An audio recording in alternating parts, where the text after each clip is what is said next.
প্রচন্ড ভিড় হচ্ছে, আর আসা মাত্রই দেখতে পেলাম যে এখানে প্রচুর পাবলিকের অসুবিধা হচ্ছে, যারা মানে এমনি বিজনেসম্যান গুলো আছে প্রত্যেকেরই অসুবিধা হচ্ছে। তো সেই ক্ষেত্রে তোমাকে কি কোনো অসুবিধার সম্মুখীন হতে হচ্ছে? অসুবিধা বলতে দেখুন, আমার তো নিজের পার্সোনাল দোকান না, আমি একটা ফুটপাতে ব্যবসা করি। সো গাইস, একটা শীতের সকালে ভোর ভোর উঠে চলে এসেছি শিয়ালদা স্টেশনে রাজুদার পকেট পরোটা খাওয়ার জন্য। তো দেখতেই পেলে যে রাজুদার পরোটার দোকানের সামনে কতটা ভিড়, আর এত ভিড় অতিক্রম করে আজকে আমরা রাজুদার পকেট পরোটা খাবো।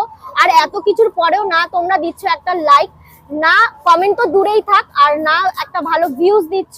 এত কিছু করছি শুধুমাত্র তোমাদেরই জন্য, তারপরেও যদি তোমরা একটা ভালো ভিউজ না দাও। তো যাই হোক, চলো আজকে আমরা এই ভিড় অতিক্রম করে রাজুদার পকেট পরোটা খাবো, খেয়ে অনেস্ট রিভিউ তোমাদেরকে দেবো। তো ভিডিওটা দেখতে থাকো। তো তোমরা দেখতেই পাচ্ছ সকাল 6টা বাজতে না বাজতে রাজুদার পকেট পরোটা খাওয়ার জন্য রীতিমতো হামলে পড়েছে সবাই। আমিও এখন লাইনে দাঁড়িয়ে আছি পকেট পরোটার স্বাদ নেওয়ার জন্য। চলো দেখি কখন লাইন আসে আমার।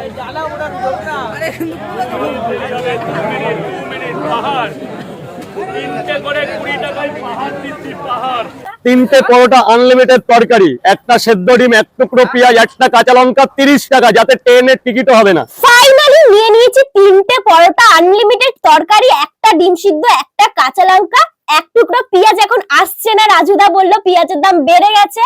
যাই হোক, দারুণ একটা ব্রেকফাস্ট কিন্তু করছি সকাল সকাল।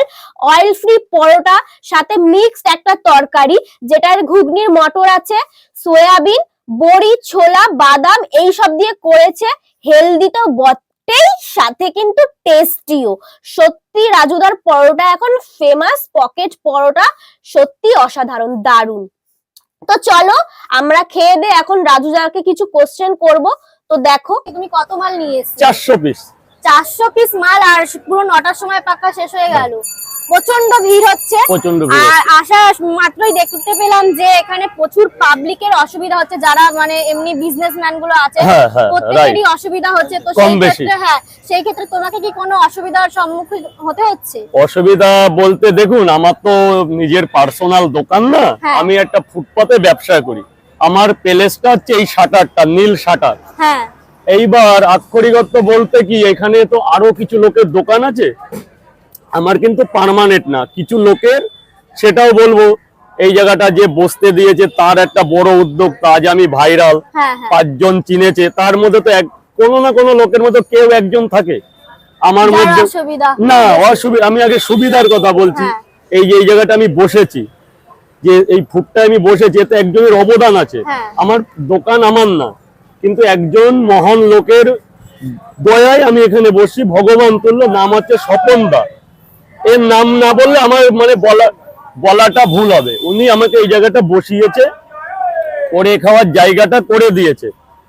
আচ্ছা, একটা সমাজ বড় কর্তৃত্ব এই জায়গায়। কেন বলছি, এমন একটা দিন ছিল এখানে আমি 50টা পরোটা বেচতাম। অনেক অবচনা, এখান থেকে তাড়িয়ে দেয়া, এখানে বসা, ওখানে তাড়িয়ে দেয়া, ওখানে বসা। সেই মুহূর্তে দাদা একদিন এখান থেকে যাচ্ছিল, যার নাম বললাম স্বপন দা। দাদা ভালো করে একটু ক্যাচ করবে, স্বপন দা একদিন যাচ্ছিল, বলে তোর কি অসুবিধা? বললাম দাদা অত্যন্ত গরিব ঘরের ছেলে, আগে মারোয়ারি ক্যাটারারে থালা ধরে থাকতাম, তাই এখন এই বিজনেসটা শিখেছি, তা তুই কি করবি? আমি পরোটা বেচতে চাই, তাই এখানে আমার জায়গাটা, তুই এখানে ব্যাস।